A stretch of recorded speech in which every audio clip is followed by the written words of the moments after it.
The Shift is brought to you by SE Healthcare. Welcome to The Shift. I'm Dr. Andrea Coyle. Shifties, welcome back to the next episode of the Shift podcast. I'm thrilled and honored to be here. I'm really excited to have Megan Flores as our next Shifty. Little background, Megan and I met, I think, a year and a half ago at a Texas Nursing Association conference. I was one of the speakers. Megan came up, introduced herself. We recognized we had a lot of similar energy. And from there, we really kept in touch via social media. And after different discussions, conversations, we thought, oh my gosh, Megan is certainly in line to be the next Shifty. So here she is. Megan, if you could do a huge introduction on yourself, that would be amazing. So welcome to the Shift. Yes, thank you so much, Andrea. I'm so excited to be here talking to you and all of our other Shifties. So my name is Megan, and I have been a registered nurse for just over 20 years. And my career has spanned many different subspecialties, things that I didn't plan on. I started out at an urban hospital working in labor and delivery and newborn nursery, did some special care nursery, and from there transitioned to employee health and infection control.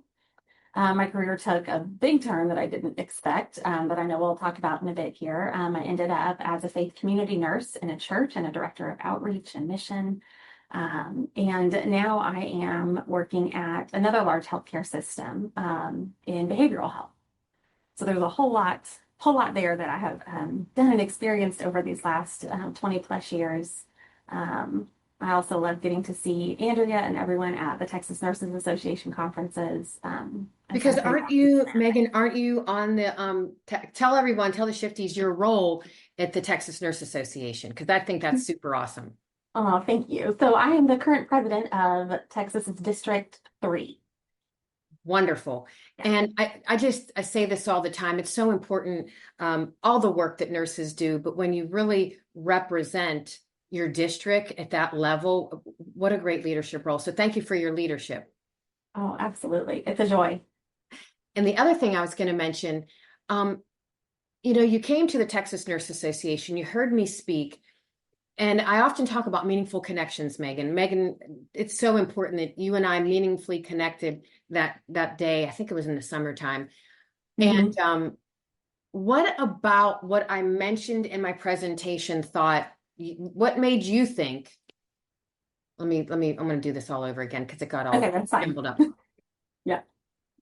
Megan, just remind the Shifties, I always talk about meaningful connections, and you and I made a meaningful connection at the Texas Nurse Association.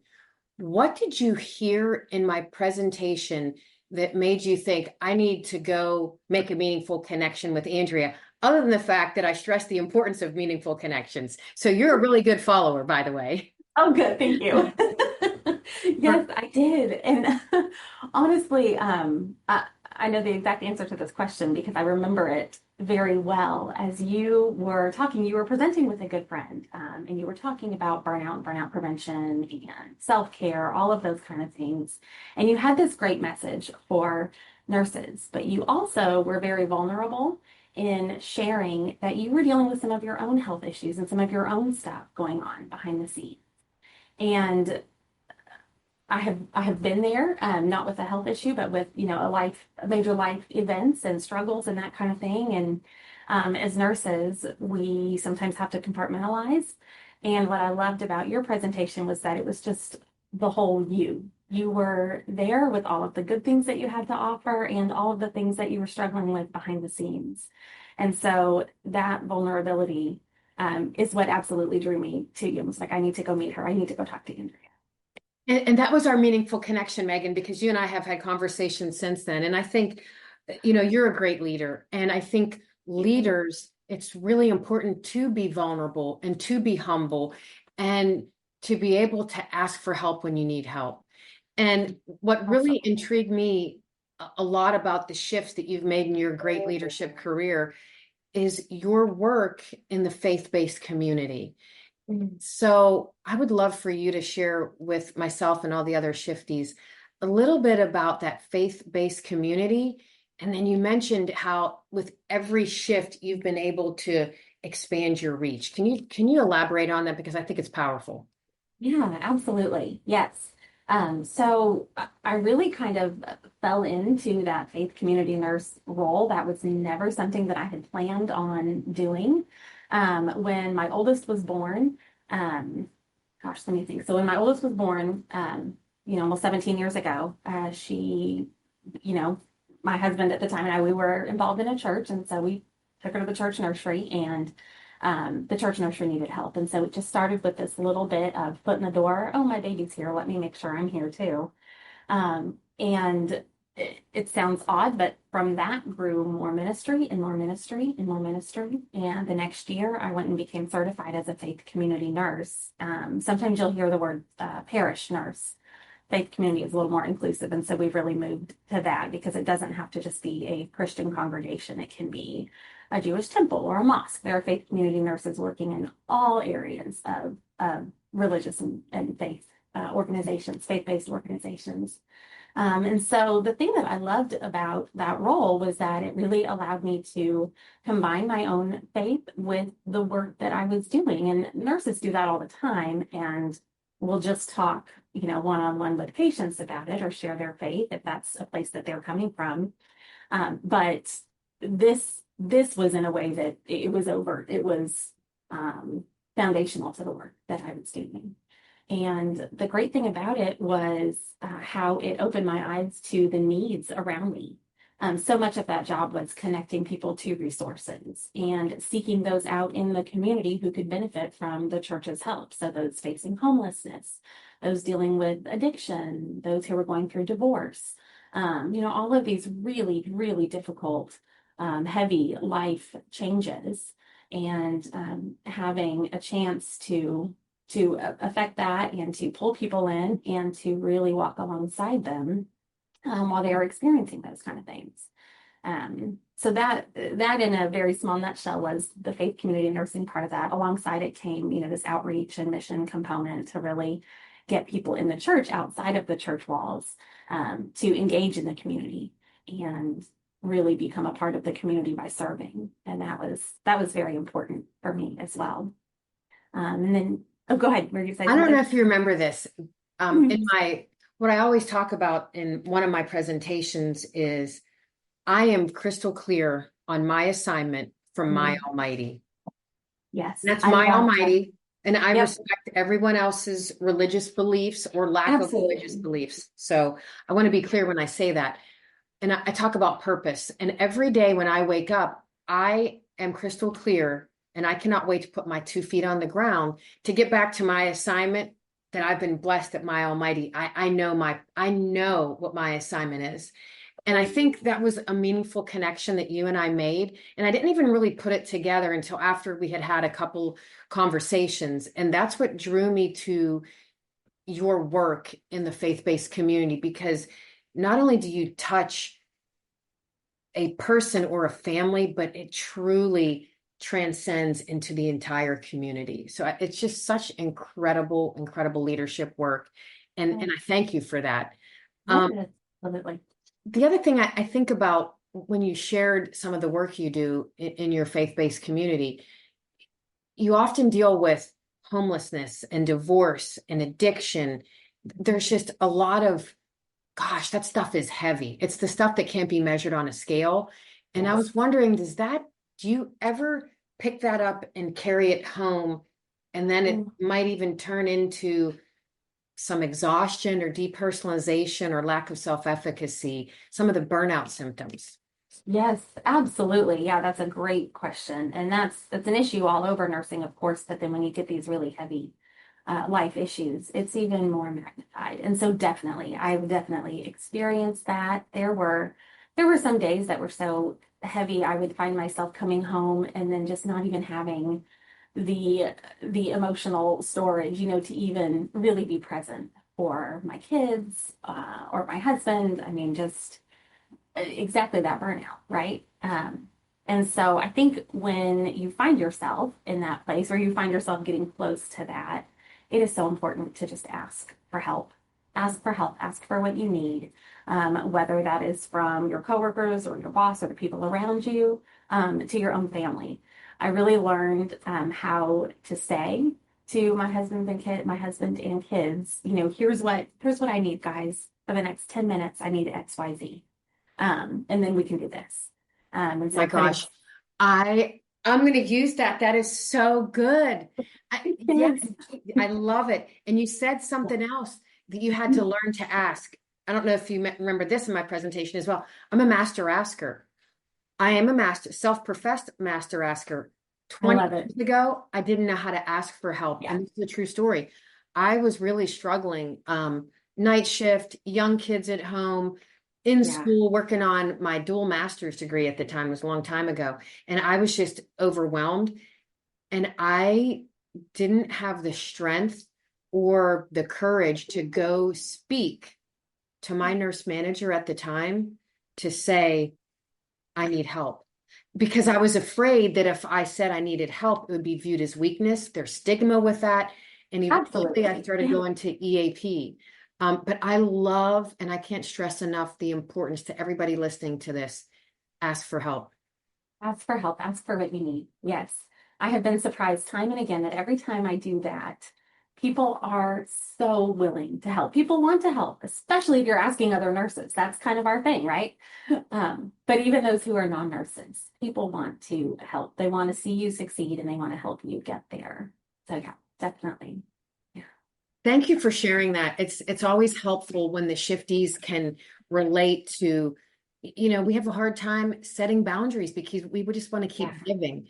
And we just take everybody, I'm an empath, so I take everybody else's stuff and I carry it around. And I've had to learn the hard way. I've exhausted myself. I say this all the time. I'm a 3-time burnout survivor. Had I known early in my nursing career how to say no with grace and elegance, how to set boundaries, and how to ask for help, I Mhm. probably would not have been burned out. When I was burned out, I wasn't my best. Yeah. I would Yeah, we can't reflect on be. that. Right. Yeah. Yeah. Yeah, absolutely. Yeah. Go ahead. I want you to go ahead. You're gonna say That's fine. something. I was actually going to circle back and address the second part of your original question, Please. which was about community and how, as I look back over my 20 years so far, and I'm nowhere near done, but as I look back on what I've experienced so far, each shift I have made in my nursing career has led to more opportunity, a bigger reach, and more influence. And so I started out in labor and delivery caring for patients at the bedside, right? And their families. And as I moved to employee health and infection control, that circle grew to caring for other nurses and other staff at the hospital, as well as patients and their families. Um, and from there at the church, that really grew into taking care of a whole congregation, taking care of the community. So we've got individuals, family, now communities. And now in my work as a systems director in a large healthcare organization, that reach has grown even more from certainly the surrounding community, but really to the system of care that exists in our own healthcare system, and then within the larger community and even the state, because we work a lot with the state of Texas in my work. And so the cool thing has been to address some of those broken systems, the ones that I learned about all those years ago, working with families and individuals and in the church of homelessness and poverty and addiction and divorce. And so now getting to address them from a systems perspective and helping other nurses really understand how to manage and handle some of those things as they come up. That's just been such a huge joy, and it's been neat and kind of preparing to talk to you that I've had that realization. Oh my gosh, this was maybe something I didn't even see before. Ah, that's good. Thank you for saying that. I appreciate it. Would would you be willing to share with the Shifties a little bit of work that you're doing with the Texas Nurse Association District 3? Yes, absolutely. So many of the districts, not all, but many of them really experienced kind of a dip in attendance during COVID and lockdown and all of that, right? And so many of the districts now are really just trying to rebuild. We really want to pull all of the nurses in, And that's not just RNs, but LVNs as well. We want all of our nursing brothers and sisters to join us.